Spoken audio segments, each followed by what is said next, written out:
All right, so I guess we'll get started. So last week we gave an introduction to virtual reality, and as part of the so this is the Cyber DH workshop series for this semester, right? And like I said, last week I did the introduction to virtual reality. We're gonna look at some of those same applications we talked about last week, except actually try them out in person. And then next week there's a guest speaker from the Center for Underwater Science, Tori Galloway, and she'll be talking about some of the work, including like photogrammetry and stuff like that, that they're doing with shipwrecks and other undersea things.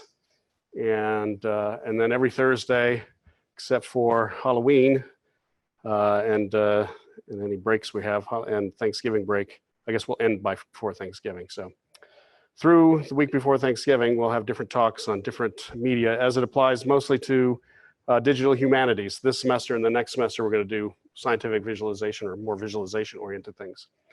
So last week, I talked about these kind of genres that I classified some of the applications in. So we had two styles of historical site visits, where there might be a narrator that takes you different places and takes you in a certain order, so it's more of a guided thing, or unguided, where it's just like, here's a historical space, go explore around, look at the hieroglyphics or what have you, and just kind of see what's going on. Either with some little text message, like a little, not necessarily with a docent, but with little messages here and there in the space. And then kind of similar to that, but without any sort of guiding, is just kind of visiting a space that, or rather, actually the other way around, having more integrated characters in the space where you have agents that are acting as though they were of the time period that you're visiting. Like, say you went to Lincoln's home or something like that, and you saw people interacting with the president, or things like kids playing in the parlor, things like that. Then we talked about art, so we have a few different art examples. We have a professor on campus here who teaches art as a VR, as a medium for presenting VR. We talked about tools for creating art and or artifacts, so things like 3D painting programs or 3D modeling programs, where the tool itself is not really a humanities tool, it's the outcome, it's the output that's what's more interested in. And then we also talked about kind of having collections of art pieces. So you might recreate an actual gallery, or we might create a virtual gallery where we bring a particular artist's collection together in one space. Whereas in physical reality, that's not going to happen very often, because different people own different pictures, and they might get people may lend or not lend pictures based on their preferences, but they might be willing to give the digital usage away. And there's a particular one we'll look at, the Kremer Museum, which the Kremer family owns much of the kind of Dutch Renaissance era, or a huge collection of Dutch Renaissance era paintings, and they have a collection that they put together virtually. And then we have some narrative things. So you might have a documentary. We talked about After Solitary. So this guy who was in prison for a long time and spent 5 years in solitary confinement kind of talks about his experiences and the mental effects that had on him. And then that same company that put that together, they put that together in conjunction with, I think, Frontline. They also did one called Greenland Melting, and so they talk about the different scientific ships that go and aircraft that go and measure things.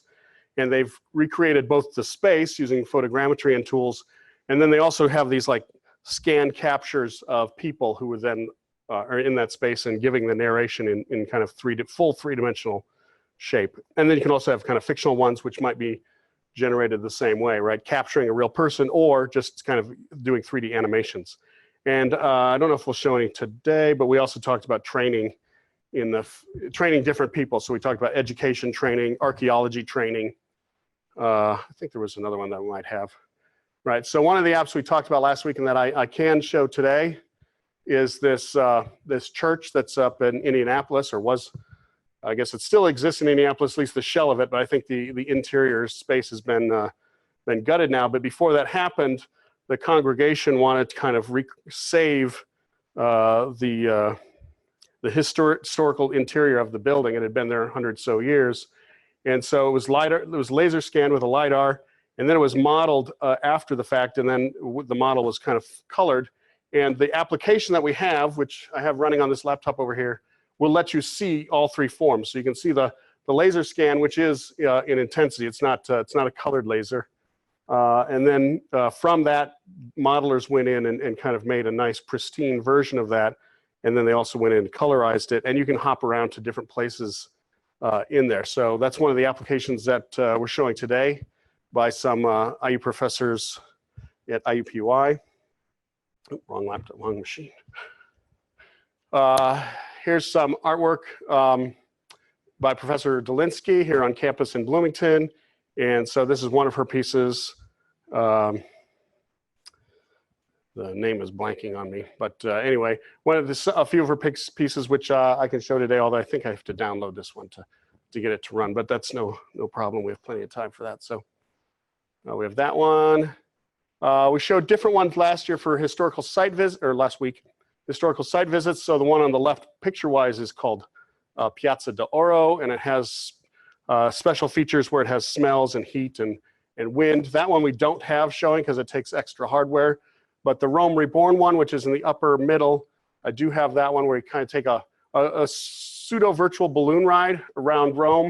It actually kind of pops you to wherever you're interested in, and you look down from the balloon, and then Professor Frischer of the Department of Informatics here in Bloomington gives a little 1 or 2 minute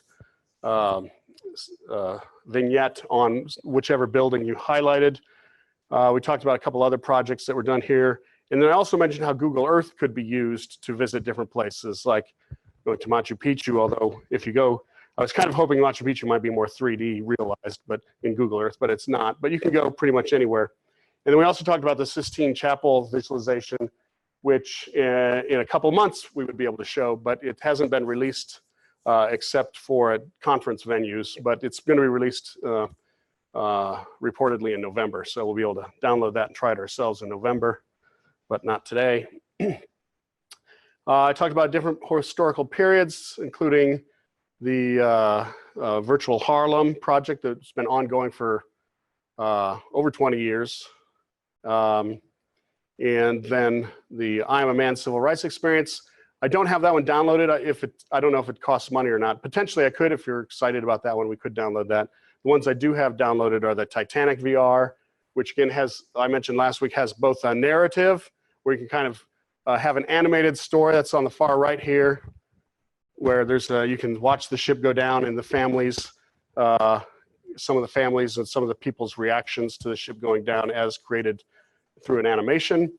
You can learn about how, well, you can do a submersible and actually go visit a reconstruction of the ship. And in that submersible, you can actually grab some artifacts, and then you can learn how those artifacts are preserved.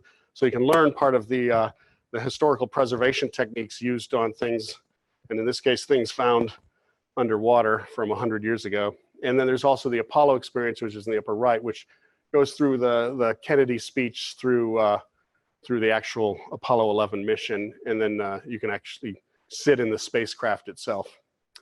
We can do painting or modeling. I mentioned already Google Toothbrush, Tilt Brush, and it's called Gravity Sketch, and we have both of those installed on this machine, so we can do some painting.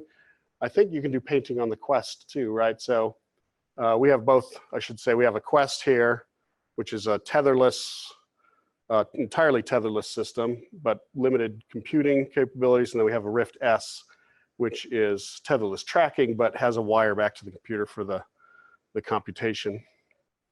And then art collections. So the three that we have installed are the Kremer Museum, which is the one I mentioned. It's that represented by that one on the far right, where there's this circular gallery, virtual gallery, and you can go to the paintings and actually walk up to them and see brushstrokes. There's the Museum of Fine Art, which is the one on the left, where there's different collections. There's paintings, there's statuary. I don't know what else there is other than that. But anyway, from different places, including an example or two from Indiana University. And then in the middle is the VR Dunghang, which is some Buddhist temples around the Chinese city of Dunghang. So again, you can visit these Buddhist temples, actually, I mentioned last week, without having to travel distance between them. And then finally, I think, is the narrative ones. And so I mentioned already the After Solitaire. So this picture is actually not a real picture. It's an image from the application. The room was photogrammetrically captured, and so it's a pretty nice model of the room. And then the actor, oops, I didn't know I could do that. Then the actor, actually, he's not really an actor, he's the guy who was in solitary confinement. He was digitally scanned and then placed back into the space. And the same company did this similar technique then for Greenland Melting, where they put scientists on boats where they reconstructed the boat. They have a photogrammetrized model of the shore from Greenland and the glaciers, and then they put a scientist who gives a little narration while apparently standing in the boat. We talked about some of the stuff from New York Times. I don't have any of this called up right away, but we could probably track that down. And the ones I don't have that I talked about last week are Being Henry, where you can put yourself into the visual position of Henry here, who suffered a stroke and has very limited mobility. And then also there's companies that do these animated things like Crow the Legend there. And I think that's about what we have. Oh yeah, okay. Field of Scholarship. Oh yeah, so last week we talked about this project from the University of Illinois where they're doing archaeology training, how to go to a dig and how to use different tools on your dig site. Here at IU, we're looking at doing some education training, which is really just kind of in the prototype stage for that. And then kind of reiterating the Titanic has Titanic experience has one of the options is kind of doing some education. So I think that is probably it, yes. So I have a couple books I'm selling. And we're doing a little conference here in Bloomington next month that tomorrow is the early registration deadline for. And so that's on virtual reality and advanced media. So it's not just a local conference, but we're inviting all the regional campuses to come along and people interested in doing virtual reality through, it's worldwide, but mostly United States. And so that's it. So next week we have Tori Galloway from the Center for Underwater Science, and she'll be talking about some of their work. And then we can just hop right in. Any questions before we get to the demos? So if you're watching online and you're in town like right here, you can walk on over and try things out. Otherwise, that's pretty much it for the presentation part.